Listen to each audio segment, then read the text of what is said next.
So I have a clothing brand called Dyme Lyfe. Yep. That's what I'm rocking and wearing. Hey. Yep. Dyme Lyfe. I brought you a box. Oh, you got? I got you a little box. I got you a box. It's Because hard. I got Alabama rings. So, I've been texting you. No, but I got the schools that got rings. I text you and do I not tell you on IG? I go to this man, I'm like, yo, why you got all this Alabama, Arkansas, Georgia, got rings, Miami? You got all these schools. Dog. I was like, what about Louisiana Lafayette, the Raging Boy, we got a brand new stadium. Listen, Come man. on. We got rings, Jake dog. DeLone, That's the bad Brandon news bears. Stokely, Ike Taylor, bad news Peanut bears. Tillman. The bad What's news up? bears. That's the bad news bears, man. Come on.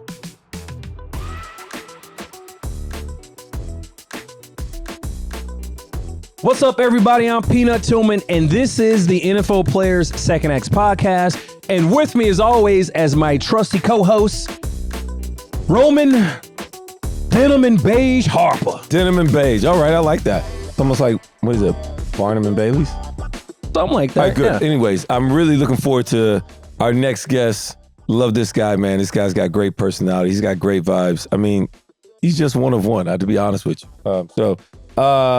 Go ahead, Peanut. Introduce him. He actually kind of reminds me of you. He's a former teammate. I'm actually kind of jealous because I wish he could have been with the Bears like for my entire career. Yep. But we got the last 2 years of a very bad era, but we'll get into that in this pod. This dude, he's an All-American in high school, the 7th overall pick in the 2004 draft, played 11 seasons. He's a linebacker. Now he's the CEO of Dyme Lyfe. Ladies and gentlemen, please welcome to the pod, Mr. DJ Williams. Yeah. There it is. Throw it up. Gotta throw it to you every time, baby. What y'all got for Alabama? Championship rings. No, just don't. Thomas, don't even laugh at that. That ain't even. He ain't got no championship ring, so don't even. You can't even. Them ain't yours. Championship ring. Them ain't even yours. It's okay. Fine. Exactly. Hey, listen, they're yours, bro. Thanks, man. Appreciate that, dog. Thank you. You wanna? Hey, I got a Saint championship ring. See? We'll talk about that later. He didn't even know that. So them your championships in, Listen. when the Hurricanes won in the 80s, them you Yes. claim them? Yes. John got a championship ring. I got a championship ring. Listen, when Vilma come out here asking, when John got a Rari, DJ got a Rari. Dude, man, John was like, bro, take the Rari. I was like, bro, I don't even. What's the point of having teammates and brothers? That's what it's about. I agree. See, this is why. He got a clothing brand. I got a clothing brand. Y'all got a podcast? I got a podcast. You see how it goes? The podcast is going to do better than the clothing, so I'm with it. Let's do it. Yeah, you just got to keep putting out content. Keep it content. Yep. Keep putting out content, my Yep. boy. All right, so here we go. You were 6'2", 225 in high school. Yes. So clearly. Legit 6'2", 225. Legit. Like, for real. So with that type of size and, of course, your skill level, was football always going to be your calling card? First, I want to say I peaked very early.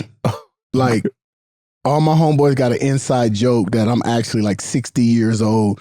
When I got to 23, I was on a decline. Oh, just like Benjamin Button. Exactly. And you had like Right. the ball boy too, right? I did that because I was lazy in the barbershop. Yeah. But it's crazy. I come from a family of athletes. My father played football, got drafted in baseball, but he blew out both his knees in high school, right? My uncle actually went to Arizona State when they won the Rose Bowl, had about 3-4 years in the league. I had another uncle play ball in college at Texas. So I come from a family of athletes. And, I didn't really grow up with my father, but I always heard the stories about my dad and how great him and my uncles were when I was younger. And so I used sports to like be attached to him and in the beginning of it. For me, I moved around a lot. It was about finding friends and having fun. I never thought about being a pro athlete, even though you can find a lot of scrapbooks with my signature. So I always felt like I was going to be something, but I didn't know what I was going to be. I want to talk about dominating at De La Salle. Yeah. Right? So you never lost a game when you were there. You were USA Today's Defensive Player of the Year as a senior. On defense, you had 130 tackles, 6 sacks, 5 forced fumbles. And on offense, she rushed for 1,900 yards, 43 touchdowns, 33 rushing and 5 receiving, 3 punt returns, and 1 kick return. I'm still mad. I was 50 yards short of 2 Gs. Yeah, I know. Because he didn't say that. It was 1,974. 1974. Yeah. But here's another thing. I had my shoulder pads off majority of the time at halftime. Pointing at my mama in the stand, give me some nachos. Like, so I think I've only played in high school. I think I only played 4 or 5 games in like the fourth quarter. Oh, so you easily could have broke it. It just was you was giving somebody else. I easily could have broke it. That's a good team player, though. That's just like, no, let him eat. Let him get his. Like, I know, I heard of De La Salle. Like, everybody heard of you guys at that point in time. But, like, I didn't. Truly, how does the team get that good? And you guys were dominant for, it wasn't just your 4 years. It was more than that. It was like, what, 8, 9, 10-year run, right? Yeah, no, 14 years without a single loss. There we go. Yeah. 14 years without a single loss. And so a lot of times we got accused of recruiting, right? Back when, I mean, now you can just do whatever you want to do. But back then it was frowned upon. And I'll be honest, De La Salle didn't recruit me. Now they finessed the system a little bit. All you got to do is hand out pamphlets about their camp and all the Pop Warner leagues. And really what happened was my basketball coach that I played AAU with, his son was in the Catholic private school. And that's where 3 or 4 guys from my 8th grade basketball team were going. He mentioned it to my mom. My mom got the pamphlet. What happened is you take an inner city kid, you know, if you in the Bay Area, you go through that bridge, you get on the other side, weather drop about 10 degrees. You start seeing grass on the lawns. It's different. Yeah. I got to De La Salle's camp and it became a situation where my mom was like, how do I get him here? The recruiting flipped. How do I get my son here? So De La didn't even really recruit me, right? And that's what De La did. You see, at the end of the day, we would always have 8 to 10 dominant athletes. And I'll be honest, from the inner city, right? Me, Jones Drew, we had a guy named Kevin Simon that went to Tennessee. We had numerous guys on the team. And then the remainder of the team, I would say were, bring your hard hat and lunch pail to work guys. But once you get that kind of dynamic together where you have guys that have exceptional athletic ability, and then you have other guys that want to do everything that they can do to help those guys shine, especially in the high school level, that's how you're going to have a dominant team. You're going to ball out. Yeah. Clearly you guys were, though. I mean, I'd heard about you guys all the way from Alabama. We worked. Yeah. We worked. And you had a really good coach, and you guys just stacked players. And I guess when you're used to winning, it's kind of just, y'all probably beat teams before they even showed up. So let's talk about this in high school. I never ate lunch. I never had lunch at high school. Every day we was watching film. Really? Breaking down. Matter of fact, the way we worked and how detailed we were, in the summertime, our head coach would have a meeting. Bring your whole family. He would put out our football workout schedule and he would say, hey, families, set your guys' vacation up around this. Okay. My 16th birthday, I lifted and ran for 3 or 4 hours. And then I did 6 or 7 hours of 7-on-7 tournament. That was my 16th birthday. So like we worked harder than anybody that you could ever imagine. Like my offensive line in high school would watch film over the weekends and then they would come to the head coach with the blocking scheme. And I'm talking about 16, 17-year-old kids. So that's why when I got to Miami, even I got to the league, like I was always ready and prepared for that because I was a part of that environment. Mm-hmm. Like we had a lot of, I would say, collegiate or pro systems, which is normal now. But if you go back to 1994, cats wasn't power clinging and snacking and snatching and jerking and, doing like that. And we had all that implemented. We had nutritionists. We had all that implemented in our system back then. Damn, that's wild. All right, so then you go to Miami. You choose Miami. You're the number 1 player in the country probably, coming out of high school. And your freshman year you play, but not linebacker, fullback. Yeah.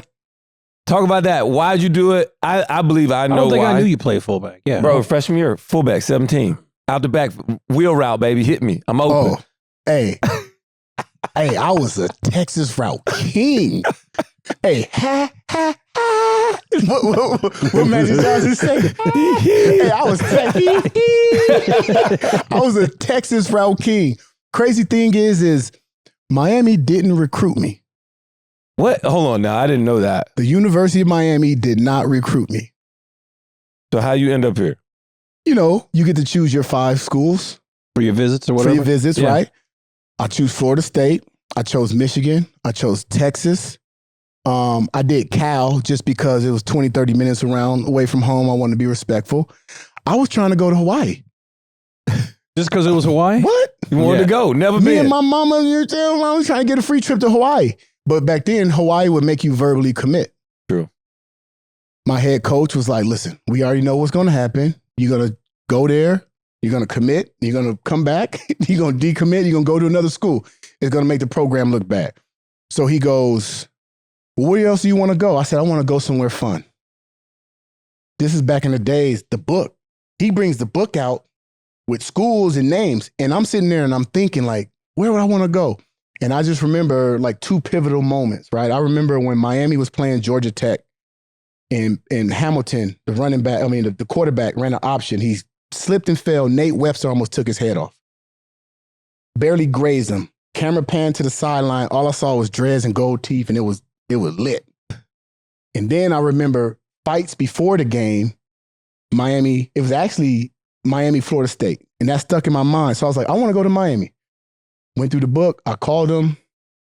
This woman is still working at Miami to this day, named Miss Myrna. She was there with Schnellenberg, Jimmy Johnson, Erickson, Coker, everybody. Now she's there, you know, even now with Marty Christian Ball. I called her. I said, hey, this is DJ Williams.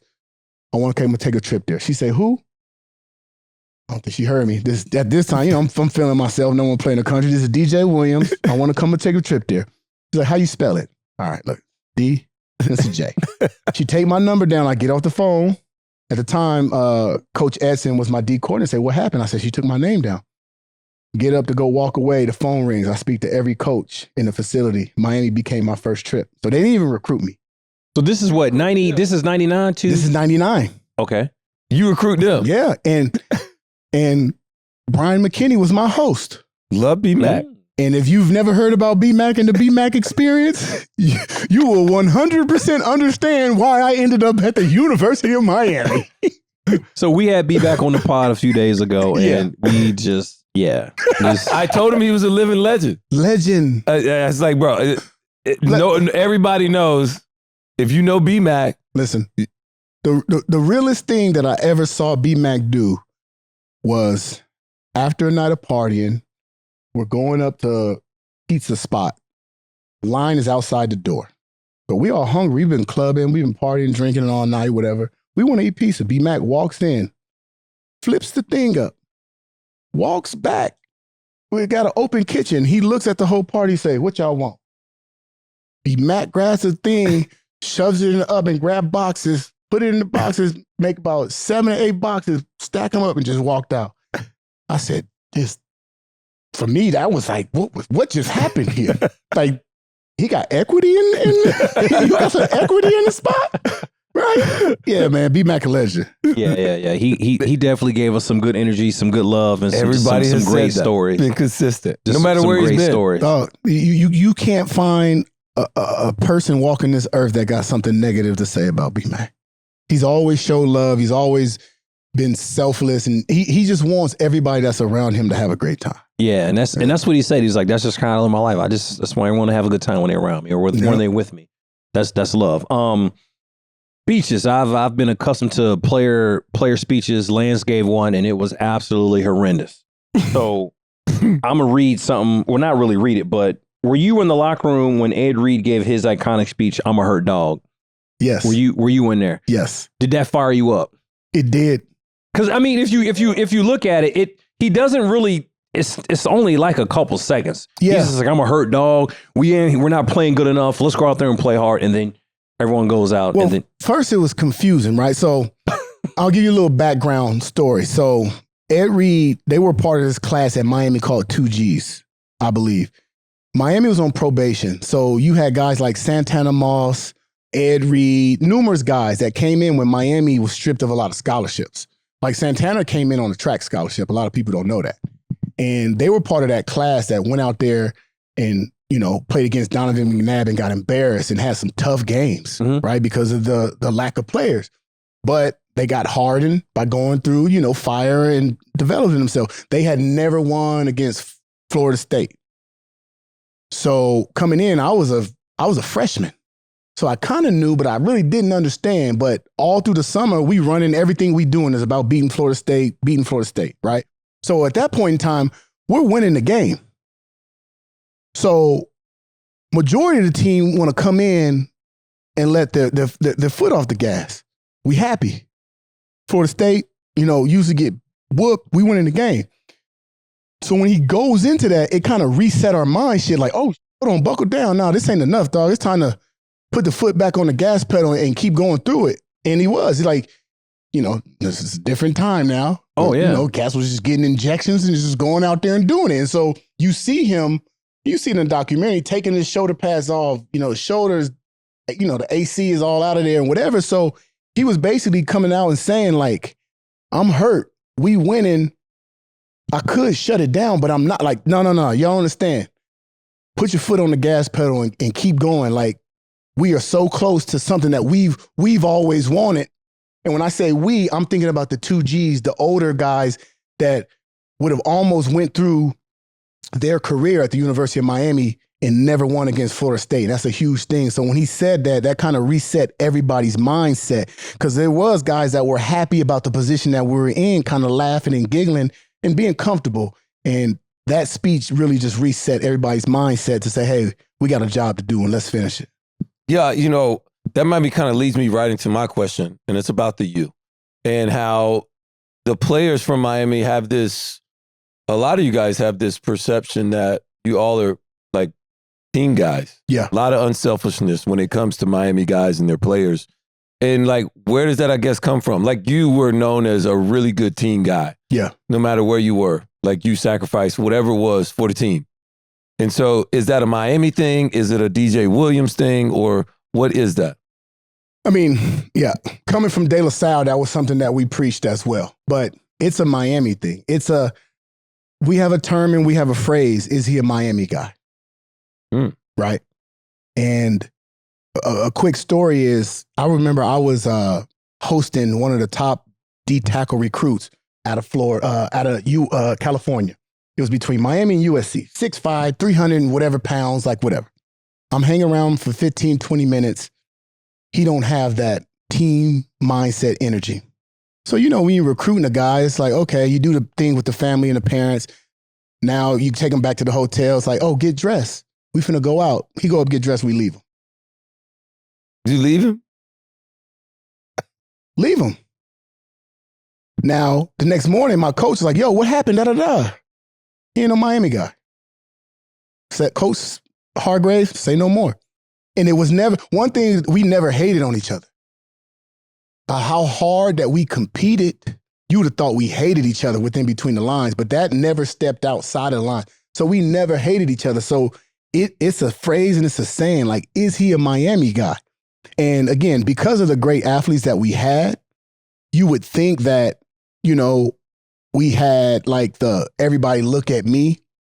Nah, everybody on the team was for the team and everything that we did for the team. But at the same time, we were flamboyant. We wanted to express ourselves. And this comes back from the 80s and the 90s. That's just part of our culture. We want to dance. We want to do our thing. We want to have our own swag. We want this individuality. But at the end of the day, we are willing to do whatever it is that needs to be done for the team. You can see it, though. I was just really taken back. So, we played here in 2009 Super Bowl. Yeah. So we're playing in the same stadium that we're sitting in right now for the Super Bowl with the Saints. Not only that, but we practice at you guys' facility. We practice at Miami's facility. I was taken back by the lack of like glitz and glam of the facility. And what you saw, that was the upgrade. It blew my mind. Dog. Vilma told us, he was like, nah, dude, it was worse than this. That was we damn near had them old school cement weights with the gray plastic outside You know what I'm saying? Like on Boys in the Hood, like it was old school. And I was like, how do y'all even win? He's like, dude, it's just about the players here. Yeah. It's about the players, and the players know that. And it's to you, bro. Like, this is just what it is. And the thing is, I'm originally from California. And when I came here, it flipped. It was quick. You get the goals? Well, I grew my little, I had some plats. Listen, the whole freshman class, we went down to 79 flea market. Well, you come in with big dreams as a freshman. I don't care what none of them say, dog. This whole class, because we was the first full class of the University of Miami. So in my class, we had a lot of 5 stars and 4 stars. Versus the year before, they knew that we wasn't bowl eligible and this and that. So they was, getting what they could, and guys was going to Florida State and whatever. My class, we came in 30-something deep, #1 player in the country. We had a handful of other #1 guys. So we feeling ourselves. We go down to 79 flea market. We all get golds. And I let my hair grow. I said, this is how we do it. I remember what I saw on TV. I got the whole, I had the Miami Hurricane starter kit. I grew my hair out. I had Shanivia Broussard from our basketball team, twisted up, went got my gold hand, was working on the practice on it, man. That's really what I saw out of Miami too. Yeah. The dreads and the goals. Yeah. That was like, yeah. People hated that too, but it was, I don't know. I appreciate the fact that y'all just was like, this our swag, and if you don't like it, come beat us. One more thing about the brotherhood is easy math, and why I feel that even after playing at Miami, our brotherhood is stronger than a lot of other people.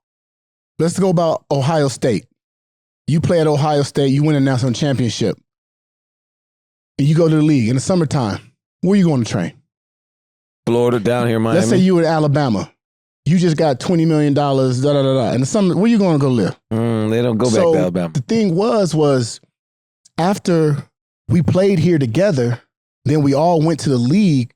We all came back here. So that brotherhood continued to grow. We wasn't continuing that relationship on a group chat.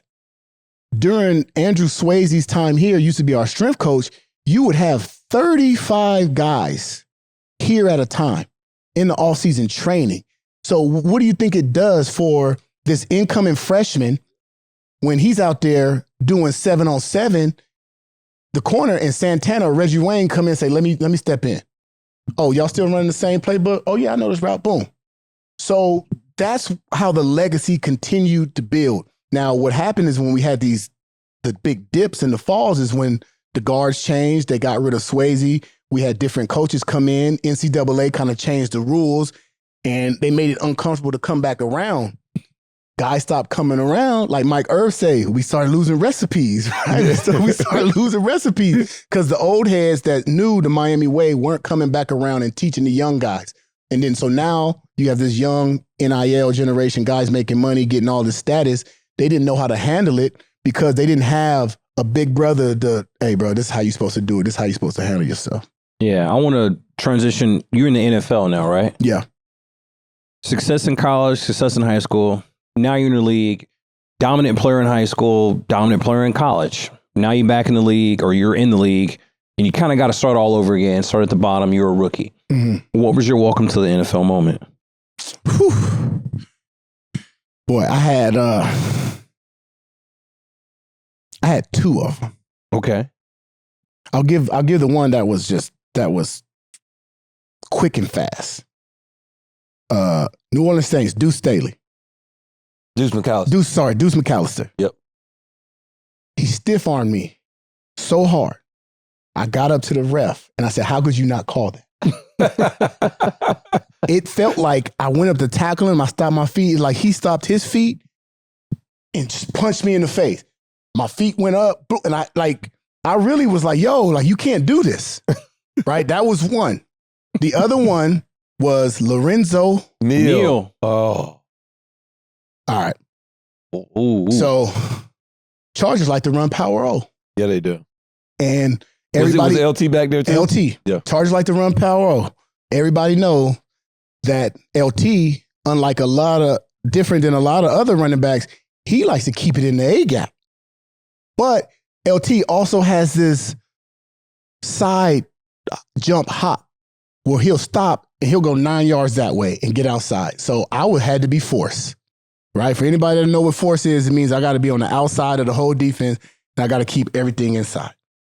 And so containment. They taught force is you got to stay square. You can't turn in, right? Because you get that shoulder gets trapped, whatever. Yep. The Chargers also, if they do a play and it's successful, they will run it over and over. Yeah, until you stop it. Okay. Okay. So they run the first power roll. I go up, I do it. I take all of it.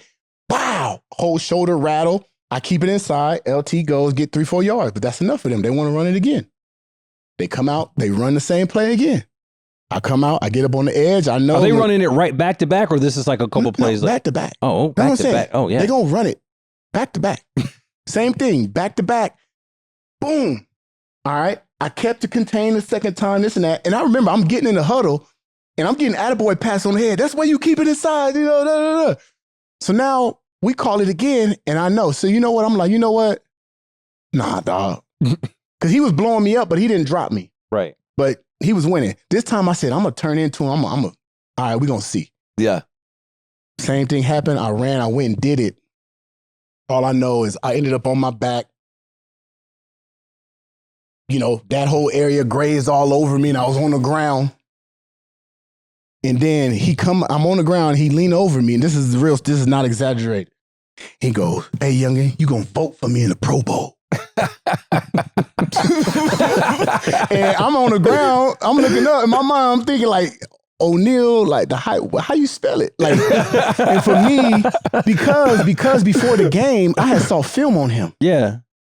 And I was like, oh my God, he's destroying guys. He did. And then when I got into the game and I saw him, he about this tall. He looked big from afar, but the closer I got to him, like the shorter he got. So in my mind, I'm like, you the guy?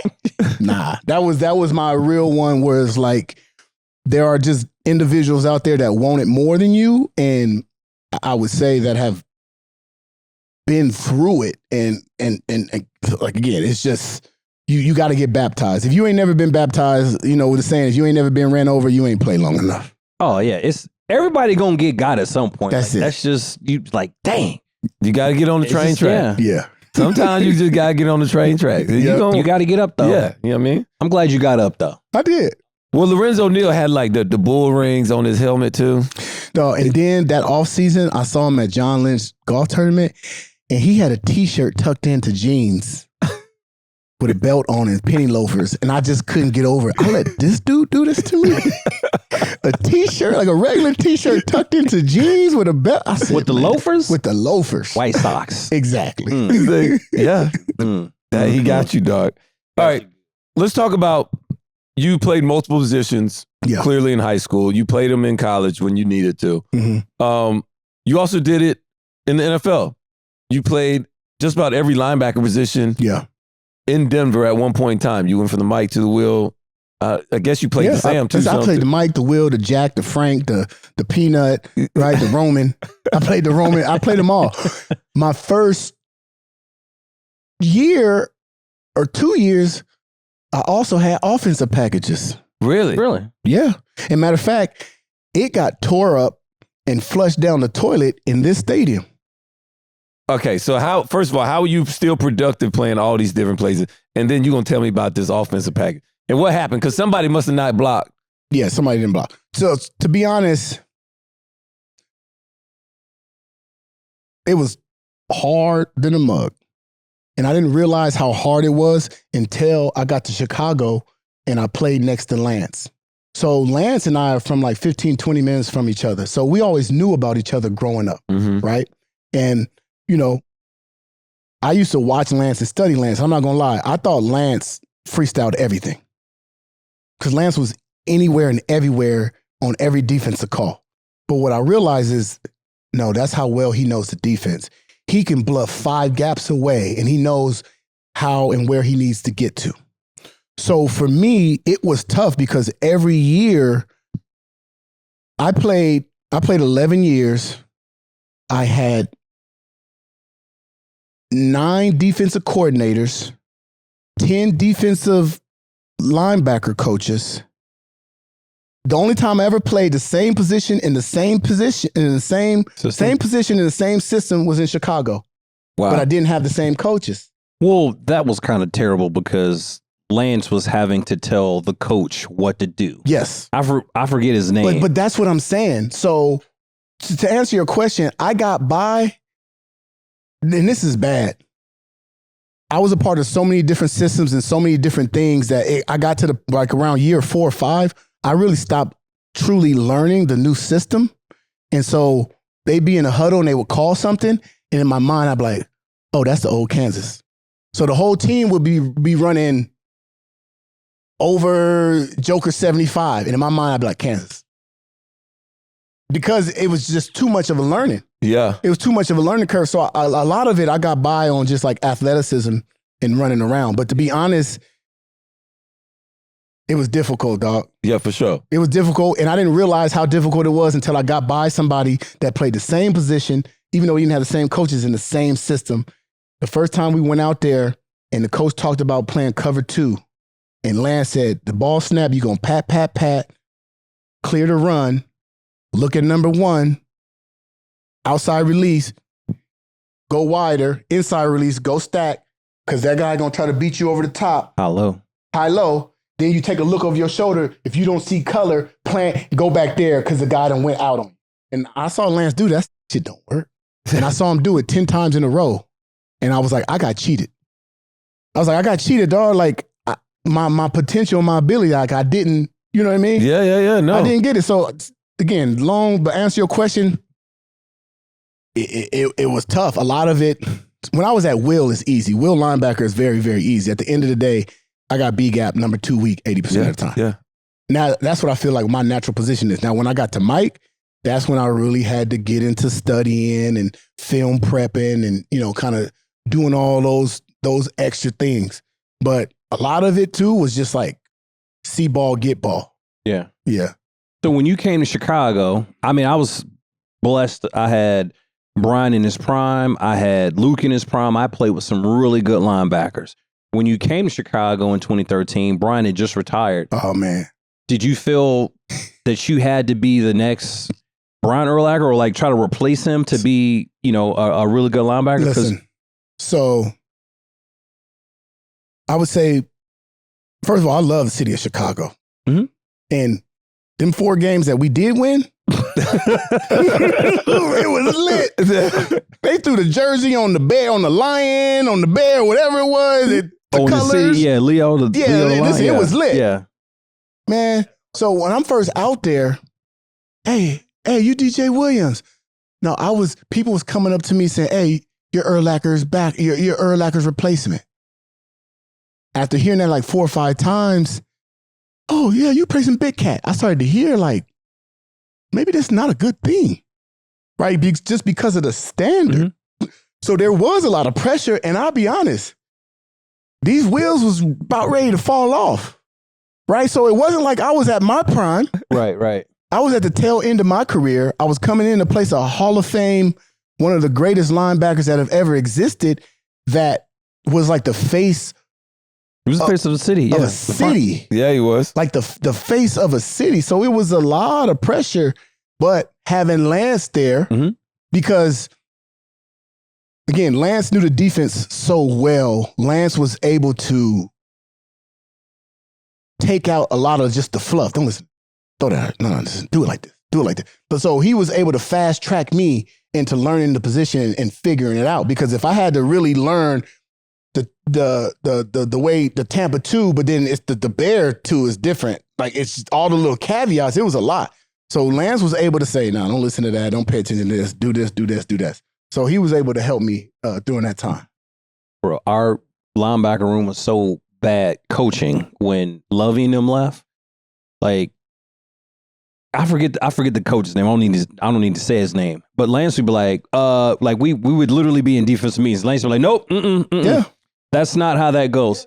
He's gonna go there. I'm blitzing the B gap. The center, he's gonna cross block, and they're gonna hook him. Look, the Will, you got to go down here. Stop. And he would go to Mel Tucker, Black Mel. He's like, you can't have this guy coaching Like, I can't be the coach and teach at the same time. Like, it's not working. He lost the linebacker room the first week of camp.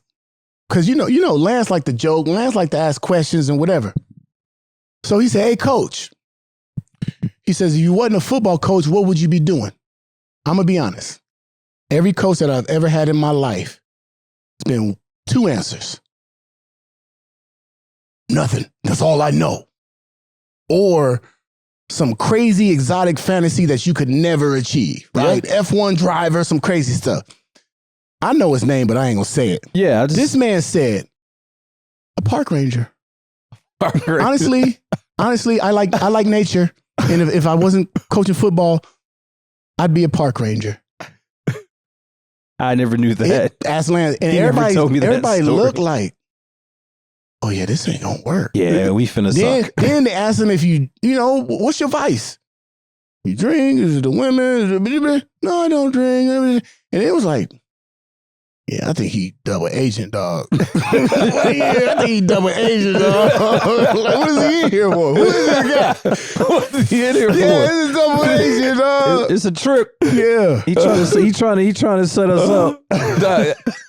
I mean, you gotta be you can't be coaching linebackers and not have some kind of edge, right? That's it, dog. You gotta either have a crazy edge, you gotta either be very funny or like super smart to where like you so smart we can't even challenge you. Yeah.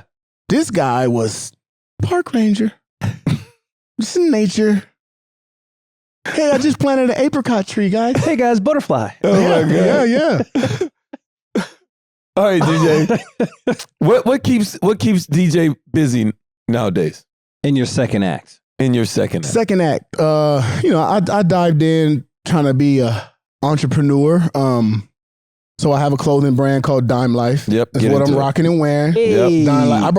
I brought you a box. Oh, I got you a little box. I got you a box. It's hard. Because I got Alabama rings. So, I've been texting you. No, but I got the schools that got rings. I text you and do I not tell you on IG? I go to this man, I'm like, yo, why you got all this Alabama, Arkansas, Georgia, got rings, Miami? You got all these schools. Dog. I was like, what about Louisiana Lafayette, the Raging Boy, we got a brand new stadium. Listen, come man. on. We got rings, Jake dog. DeLone. That's the bad Brandon news bears. Stokely, Ike Taylor, Peanut Tillman. What's up? That's the bad news bears, man. Come on. So I looked up the number I called, and we're sorry, this number has been disconnected. I said, man, they number ain't active right now. But why didn't you call me and tell me? I got the president number, man. I got you. I need some. We need some Dyme Lyfe. I got my brand Dyme Lyfe. I'm officially licensed for 22 schools. Been doing it for 10 years. And honestly, bro, it was something I always had like a passion for. Uh-huh. And it just blew up, especially in the Miami market. And then that's literally how I started getting other schools, because guys started reaching out saying, oh, if you did my school, I would rock it. Yeah. Made strategic partnerships with the right people, fanatics, all those ones that can kind of control things. And we rocking and rolling. I would say right now, when it comes to like, I would say the big dog brand universities, the only schools that I don't have right now are SC and Notre Dame. Everybody else that are looked at big time programs, I got them. But now that landscape is changing. I might have to go get Indiana. I might have to go get Signetti. That landscape is changing. Yeah. I remember when you were in Chicago in 2013 and you started to, like, you were wearing Dyme Lyfe stuff, and it was just like, what the hell is this? That's how like it started. FUBU? Is this like, Carl Canine? Like, what this is? And then you got everyone. So I still have my sweatshirt. I still got that sweatshirt. Hold on, what sweatshirt is this? So he customized, and it's only one of one or one of 53 that he only made for the players, and he gave them to him as Christmas gifts. Yeah. Right? I still have mine to this day. I swear to God on my mom, I wore it like 2 days ago. It's a teddy bear, but it looks violent, and it said like Little Monsters, because we were monsters of the Midway. Yeah. And so I did a play, and that's really what my brand is. Like, we like to do a play on things that are kind of non-traditional. We follow fashion trends, from the placement, the size of the logos, and we just kind of try to do things unique. So when I was in Chicago, Monsters of the Midway, we're the bears. I had this idea. So I had my designer create like a little teddy bear, but he had like some crazy long, sharp claws, and it said like little monster. And so that was kind of And besides that, I got a marketing company called Player Culture. At the end of the day, I do NIL deals, but most of my clients are all Hall of Famers. So like I work with Champ Bailey, Ty Law, Julius Peppers. Pep is one of my clients as well. And so basically what we do is basically help them monetize their name, image, and likeness through unique ways, whether it's merchandise, appearances, and all type of, different ways. Man, congrats, dude. That's awesome. Appreciate I didn't know you were doing another thing. Now, I didn't know that either. I just think it's so cool because when you guys are blown Sorry up. to cut you off. Yeah. Oh, when they come a knocking, dog, we're gonna have a talk. Let's talk now. That's what I'm talking. talking. We We'll talk afterwards. now because we'll talk. We'll talk. Yeah. I didn't want to give. Yeah. Double agent. Hey, my coach might be a double agent. No, how cool was it though, DJ? Because I really got hooked on Dyme Lyfe when the turnover chain got big for that year. It was like Miami was back. That was my lightning in the bottle moment, man. That was, huh? Yes. That the turnover chain was huge. Yeah. So funny thing is, when Miami showed that turnover chain, trust me, everybody in the country that could make merchandise all thought the same thing. The only difference is they didn't have Jason Eskenazi, who was my designer, born and raised in Miami, lived here his whole life. So Adidas went and tried. They came out with some bubblegum Mickey Mouse stuff. My designer understood this is Miami. Big, thick Cuban link, oversized print. All of these just bigger than life. And then my screen printer also was from here, and he was like, yo, there's this new ink out, 24 karat. It's going to look like a real chain. So when you put Jason's design with that 24 karat, I got stopped in the airport a handful of times. People thought it was a real chain. I was like, come on. You know what I'm saying? So that's what took it over. Like, we were just able to do it better than everybody else because we understood the Miami market, right? And that's what I'm trying to build with Dyme Lyfe. And that's like one of my things is like I try to partner with a legend from every university because, again, I know what makes Miami fans tick. I know what they love and they like. The verbiages, the phrases, the games that fans are passionate about. Now, we talk about Georgia, Alabama, Texas. I don't know that. So I always try to collab and do partnerships with individuals so I can get a better understanding of the market. Yeah. Was it hard to reach out and collab with some of the other players? Like, was it hard to go from Miami to reach out to a Champ Bailey?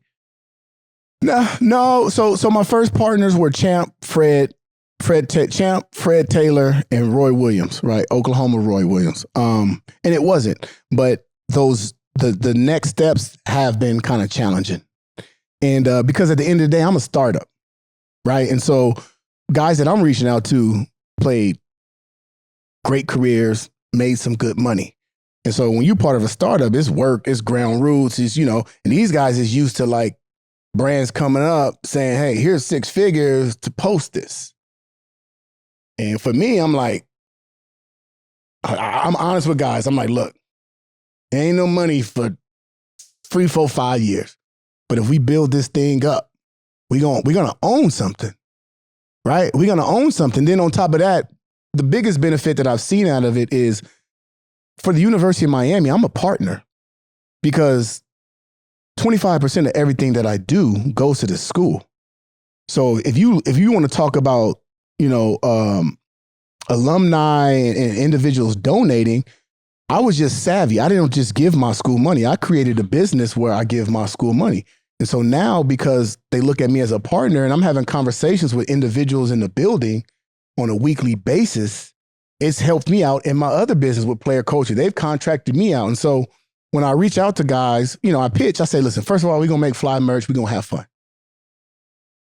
The money going to come after we build something, right? It's one of those things where your time will be 10x at the end when we get acquired, right? I said, but another thing is you become a partner of the university. So if you got some motion and something else, some of your other businesses, they're going to listen to you. And we talking to where the money is and the individuals where the money is. So I also pitch that to guys as well. Like, I don't think enough guys utilize the relationships with their college, utilize the relationship with their former teams. And again, it's not coming and begging and asking for things. First, you got to build something and put it in play in motion by yourself. And then once they see like you're willing to do the work, why wouldn't the Saints want to help you out? Why wouldn't the Bears want to help you out with something, right?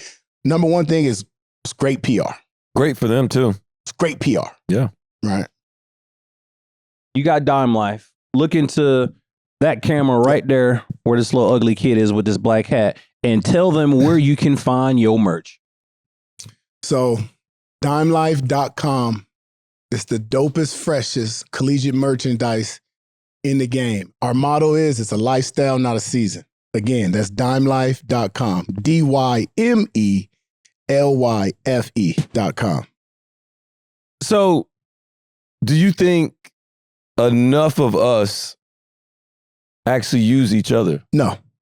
Here it is. It's unfortunate, right? And this is happening to me. This is happening to me with guys that I've known for 20 years.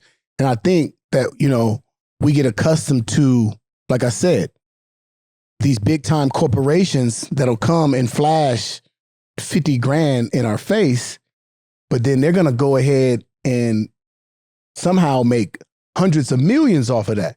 And it's appealing versus building something with somebody that you know and you work for, where there's a little bit more time, energy, and effort, but you're going to own it and you're going to reap the benefits. And I've experienced that several times where I don't get it. I get like you can monetize your social media, but to be honest, social media moves so fast, so quickly. So I got guys that I've known for 20 years that won't post something for me. My rule is, as long as it's not offensive or something that I'm 100% against, I'm going to post it. Yeah. Because guess what, dog? You can always take it off. And I mean, everybody know the algorithm, only 10% of your people. Like, I just think that, again, for whatever reason that it is, the competition that we have on the field needs to stop when we get off the field. And in the business lane, we need to work together, right? So if I reach out to guys all the time that have businesses with ideas on how I could help their business without any benefit for me, right? I started a podcast with Maurice Clarett called Start With The Facts, right? And, we don't have sponsorship. We don't have much right now or anything in that place. So I'm reaching out to guys like, hey, dog, if you want this here, and it's crazy because it's almost like nobody's used to people genuinely wanting to help them. Without anything out of it. So I'm asking guys to help them with nothing out of it, and guys aren't replying. And I think it's deeper than just football. I think it's a cultural thing. I ain't gonna go too deep into that, but I think it's a cultural thing. Yeah. Where individuals, it doesn't click. And so it's sad because I've always been like, I'm gonna break the mold. I'm gonna keep chopping wood. And now that I've been in this business for 10 years, I see why guys give up and just say, man, screw that. I'm gonna go this way. Because it's a lot of wasted energy and effort. Perfect example. There was a point in time where I would send out 100+ Dyme Lyfe boxes a year. The same 5-7 guys post. Like, damn, dog, but you're going to go on your IG story and you're going to have your Nike on. You're going to be flashing it off. And again, it's like a mental thing.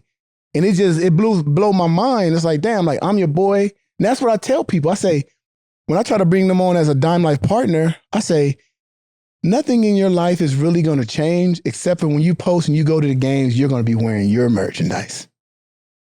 Is Nike paying you right now? Because we're not Nike athletes no more. Now you just want to be cool. You are the cool. We the ones that set the trend. We the ones that got Nike to be popular and be cool. And so, and I'm proof of it because at the University of Miami, it's Dyme Lyfe, and then there's every other brand. Like, that's just it. It's Dyme Lyfe, then it's every other brand. Like if you want to be associated with the cool and the fly stuff, it's Dyme Lyfe. Now there are other carve-outs that other brands have, but again, like we create the cool, and I think that we don't understand that enough, right? And so we're too used to being tools, right? Being used instead of like working together. In majority of the industries that we probably all want to be in right now, there is somebody that has played in the NFL that has a company or has relationships that could get you going, partnerships, and get started. But somehow we just not connecting. We're not reaching out. But it's crazy how between those lines, how well we can communicate, how well we can be friends, how well we can share things. And even with me, with my Hurricane teammates, it's like that. Yeah. There's like a handful of guys that really rock and understand me being an entrepreneur, understand having a startup. And I know that they're doing me a favor. They're going like far and beyond. But what I don't understand is like guys that won't do the bare minimum. But let us play Florida State. I'm going to get a bunch of texts. Damn, dog, where my package at? Now they're trying to shine. Yeah. Yeah, man. All I'm going to say is you had some of that Louisiana Lafayette, bro, I be posting every day. I'm going to tell you what I'm going to make. No. We not making merch. We making a peanut hand, just a punch hand. Let's like do the big it. Hulk. Let's do it. Hold on. I'm going to have to edit that. Yeah, let's stop talking. We gonna stop talking. We gonna stop talking. We gonna holler off line. Yeah. But the funny thing about all that though is Magic Johnson said it. I saw this on social media the other day. He was telling the story about Nike approached him. Yeah. And Nike was a brand new starter company. And they're like, yo, we don't have the money to give you like what you want, but we got stock options. He was just like, stock options? I need my money now. So him and Bird, Converse went to him and basically was like, look, we can give you 100K, 200K, whatever. Mm-hmm.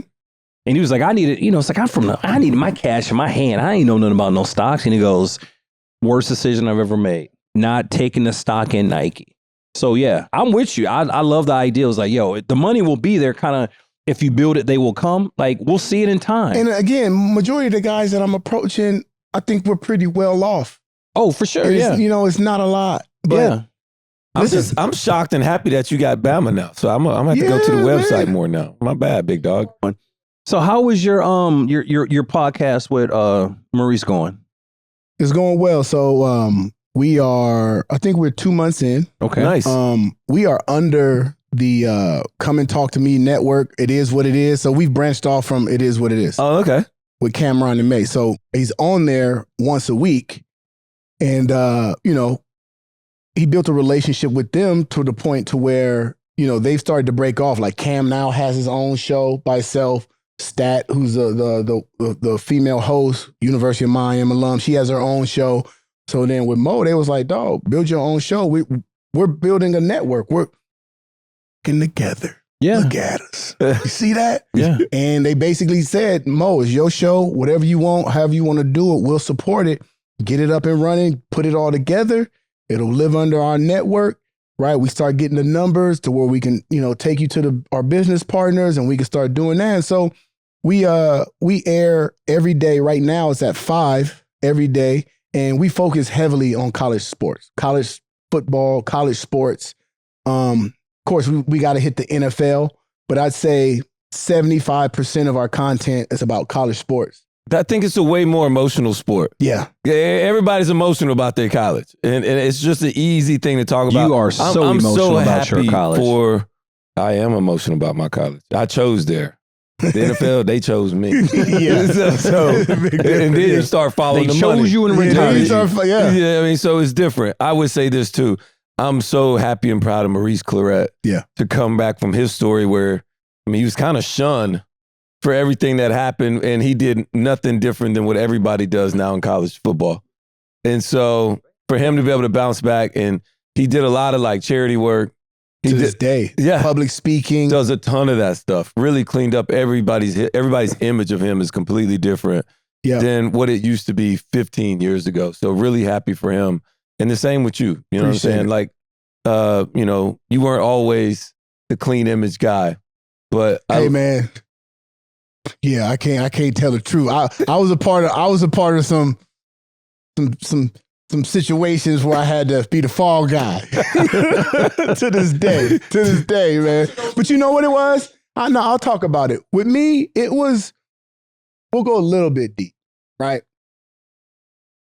When I look back now, I'm 43, and I looked back at when I was 23, 24, getting in trouble, right? I didn't grow up with my father in the household. Me and my father had a relationship, more like friendship, like whatever. He was in and out, cool dude, whatever. But when I was going through that, it was because I didn't have nobody to answer to, and I didn't have nobody who respect that I thought I could ever lose. Your mama gonna always love you, dog. That's true. No matter what. Your mama gonna love you, and if you do something horrible, your mama gonna feel like it's her fault. Where did I go wrong? Pops ain't like that. Your pops is like, I'm gonna love you, but I don't like you. You know what I mean? You sit at the dinner table, pops give you that energy like, I don't want you, you know what I mean? That. And so when I was going through that, what I realized was I didn't have that relationship with my father where I would feel like I was gonna let somebody down. And so everything that I was doing, even though I knew it wasn't the best stuff to do, I was like, it's my life. I could do whatever I want. It wasn't until one of my teammates, offensive lineman, Chris Cooper, he pulled me to the side. I believe he was like, hey, man, this is right after I got in trouble when they accused me of posting the whole team's playbook on the internet. I did not do that. I don't remember that one either. I didn't. That one. Man, see, I'm telling you, like a list. We're going a little deep. We're going a little deep. It's all right. Yeah. It's only one layer. So he hit me up and he was like, man, come talk to me. You know, I go there on a Monday and all day. He's like, man, I got in a fight with my brother over you. I was like, why? He's like, cuz he was calling you all type of names out of you. And I was like, that's not who DJ is. And I defended you and we like really got into it. And then I realized like, yo, it ain't just me that I'm affected. If Chris is willing to fight his brother, how does my mom feel? How does my high school coaches feel? How does guys on my team that played at University of Miami that maybe didn't make it to the league, that just went off and, normal lives and career, but like that's one of the feathers that they love to put in their hat. How do they feel when my name comes across the ticker and all that stuff with all this nonsense? And so that was the moment where I realized that, damn, it don't matter if I can deal with the consequences. Well, you gonna find me? Nobody care. Make $1 million. You find me $100,000. I laugh on you. When I realized the individuals that I was affecting, and I'll be honest, I look back at it and I truly believe that if I had my pops in my life, because I had a stepfather and I had a mentor, but I could always kind of tell they was kind of, They was gonna love you. They was gonna keep you right there regardless. Right there, right there. Yeah. Right, kind of, whatever. Mm-hmm. I know my dad would have tightened me would have tightened me up, and I would have listened 100%. But I was at that age, all that money, all that free time, I didn't have to answer to nobody, and so that's why I kind of went through that stage. But it was that moment when I realized that one of my teammates was willing to fight his real brother. Yeah, because his real brother was calling me on a jerk. And then the funny thing too, he brought me over. He was like, hey man, can't you just stay in the house? Because I really did, dog. It was like Friday, I got fired on my day off, basically. I will say this though, after you just mentioned that, thank you for sharing that. I watch you, follow you on Instagram. We DM each other all the time here and there. I really do admire how you have raised your girls. Appreciate it. I really do admire that. Like I watched you at the dance recitals, how you just let them they look like twins. Yeah. They look just like twins. They do, actually. And beautiful kids, beautiful girls. And the one thing that really sits with me the most is you brought Benihana home and you did the Benihana story. Yeah. And your girls, they were just so happy and they thought it was the coolest. Yeah. And I sat back and I watched that video like, hey man, that's all right. You creating some core memories from your girls. And 10 years from now, 15, 20 years from now, they go like, oh no, my dad, he was dope. We had him. We used to go over his house, this and that. And we was in the pool. He used to make us clean. Yep. I've seen you with the video. You be making your kids clean the house. Like, no, ain't nothing changed. You clean this house, clean, So I admire how involved, how much you show up for your girls, because dads matter. We matter. You know, it's not just you got money and you're just paying bills and no. Like I'm in your life. I'm raising you. I'm teaching you. I'm trying to show you how to be a dad and what a dad is supposed to do. So I want to give you your flowers. You can take them when you leave. I brought them for you. I'm going to give you your flowers and just say, yo, man, I salute, tip my hat, all the other good stuff. Like you're a great father, man. I love that about you. And I appreciate that. And I got that from my mom. My mom was a fun mom. Like, I got so many stories from my mom and all my friends to this day. Like, my mom was the fun mom. And I got that from them. And then with the girls, you know, I look at dads. Dads are life lessons, teaching you how to navigate and maneuver through the world. And I always try to do it almost like football, right? Like, I look at it as like walkthrough. Like, you got some individuals that you can write it up on the board. I'd rather we go out and drill it and do a lot of things. So a lot of times, things that I'm teaching them, I bake it into an activity or an event that we're doing. So then they can really grasp and understand like the lesson that they're learning. And I like to have fun, right? I like to have fun. But now they're in that preteen. So it's, man. Oh yeah, I got some listen, I got preteen stories. How old are they? 11 and 12. 11 and 12. So now I just come in with like crumble cookie or Chick-fil-A, then they'll talk to me. I could be in the room for hours straight. They won't even look up and talk to me. They laughing, just walking around me like I ain't there. Let me come in with, you know what I'm saying, something that they got. Okay, yeah. So I'm in that stage now where it's like, because their worlds are evolving. Mm-hmm. Yes. Starting that now, I can see how much friends matter. Very true. And the time with me, you know, and now, you know what they realize that whole time he was just faking it. He didn't like to play dollies. He didn't really like to play. And now they'd rather be around my mom. They'd rather be around my girl. They'd rather be around, like, you know, their moms, their aunts. And so for me, you know, when stuff gets serious, you know, it come. But besides that, man, it's, again, and I'm okay with that. I actually got a friend, he was struggling because he said, man, I see how you with your daughters, man. My daughter, she's going away. I said, man, it happened to me. They're going to come back. Just be there, man. Just be there. That's all it. they want. That's they just want you to be there. They be there. They just want you to be there. That's what I've come to realize. They just want you to be there. We like to ask all of our guests this, and it's about you, your personal Mount Rushmore. You get 4 people that have influenced your life to help DJ Williams be exactly the man that you see in the mirror when you woke up this morning. Who are those 4 people that you put on that Mount Rushmore? Top 4. 100% my mom is number 1. I'm going to go with my high school basketball coach, Coach Al Hansen. He was, you know, I went to De La Salle, right? I'm coming from the inner city. I'm coming from, you know, diverse high schools. It was mostly black, Mexican, Filipino, whatever. I go to De La Salle.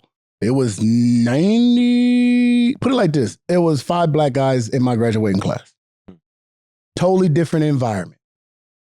So obviously I'm feeling a little uncomfortable. Just, you know, it's a situation. And Coach Al Hansen, who was my freshman basketball coach, was the first person that I ever felt that cared for me that wasn't family or wasn't getting nothing out of it.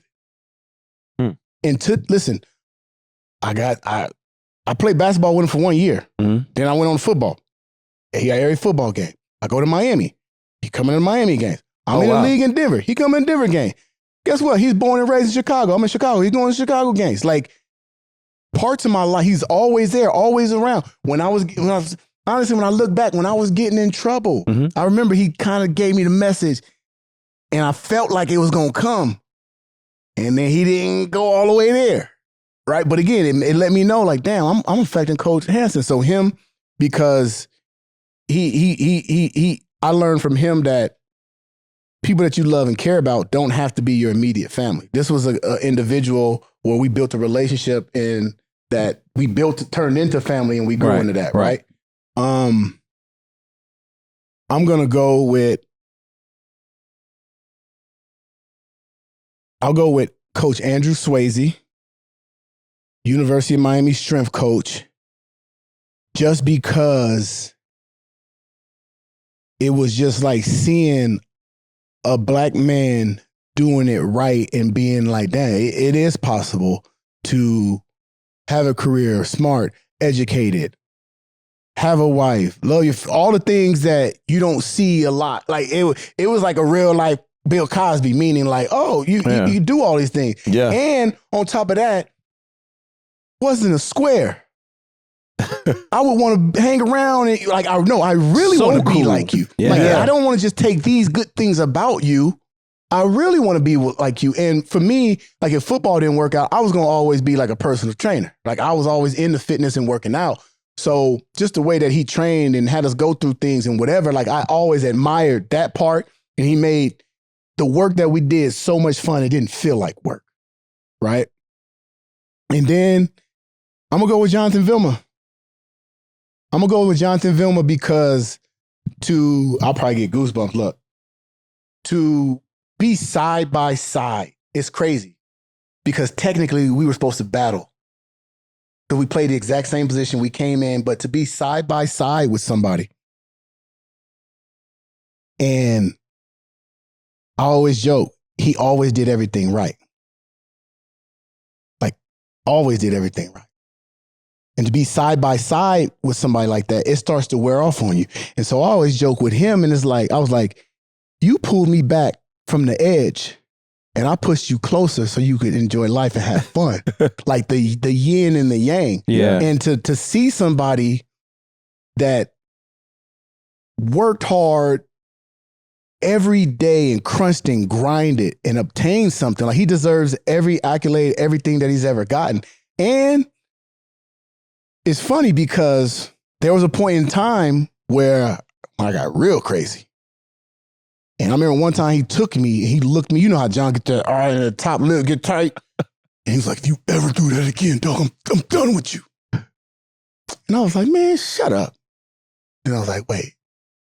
He might really stop being my friend. Like, for real. Like, you know what I mean? Like, just an enforcer of the relationship because, and later on we spoke about it, but he was like, dog, you way better than the stupid stuff. Yeah. Right? So just to be with somebody the same age and just everything that I would say he influenced me from the age of 17 to now more than anybody. And we still talk to this day. And it's like a comfort zone because he knows me and he knows my personality. And put it like this, there was a point in time where I was going through some bad stuff, right? I had made some bad business decisions and I felt like the world was caving in and this and that. And I came to him and he was like, bruh, on some like, oh, you know who you are? Like, what was happening to me made me forget. Yeah. Yeah. And he basically was like, what you sound right now is like a loser mindset. You know, I was coming for a hug and he basically in 5 minutes was like, you sounding like a loser. You coming from a loser mindset. He said, listen, every entrepreneur that exists in this world has gone through this. He said, you think you're the only one that's ever out leveraged yourself and this and that. But basically like, ain't nobody coming to help you. You coming to help you. You got all the knowledge. You got all the experience, dog. And I remember he told me, he said, pull back. He said, think about all the things that's going wrong. And he said, if this person don't get paid or this don't get done or whatever, he's like, is anybody going to die? And I said, no. He said, all right, you in a hole, forget it. Pull back, write it down, come out with a plan, come out and execute. And I did. I did. I just stopped for a week, all of it, answering calls, emails, everything. And I laid a plan down. I came back up. Well, I was 4 inches deeper in the hole. But then now I was able to grasp and start to build myself out of it. So that's it. My mom, Coach Hansen, Coach Swayze, and Vilma. That's twice we done heard Vilma put on that mountain. Yeah. I mean, dude's good, man. Oh, he is, dog. He's a great leader of men, dude. He is. He's just what he is. He probably like, man, you need to tighten up. Oh, yeah. I used to tell people all the time, Cause like I look at the Batman and Robin thing. I used to tell all the time, cause he kind of hard too. He is. He's not nice. And so like I would have to come take dudes down and pull them to the side and give them the other talk. Like, listen, man. I know John is on you, like whatever. But then I would also say, hey, but listen, if you don't get it tight in 2 weeks, he will leave you behind. like dead serious. Like, we will move on forward, but come on. Right. Figure it out. Yeah. You're the Robin. You like, bro. I love it, dog. Like, listen, that was what was difficult with me. Talk about transition. Here, I was Robin. I get to Denver, I got Al Wilson. Al Wilson influenced me a lot. Yeah. And then what was crazy was another NFL moment was the day that I got in, Al Wilson came up to me. He goes, I know they brought you in here to replace me. He says, you ain't the first dude. The other 3 dudes are sitting in their lockers. It's just like the G shit ever. He said, I know. He say, hey, listen, dog, you can ask me anything. I'm going to give you the game. I'm going to give it all to you. He said, but listen, you think I'm letting this go? I ain't going to give it to you now. And he gave me a hug. And it was true. Like, no hate, no, like none of that stuff. So when he left, that was the first time ever I didn't have a Batman. And I'm 24 and I get in the huddle and it's 10 men with mortgages and kids. And I had always been used to playing Will, laughing and joking. Then you had to get to play because I knew 80% of the time what I was going to do. That was a big change for me as well.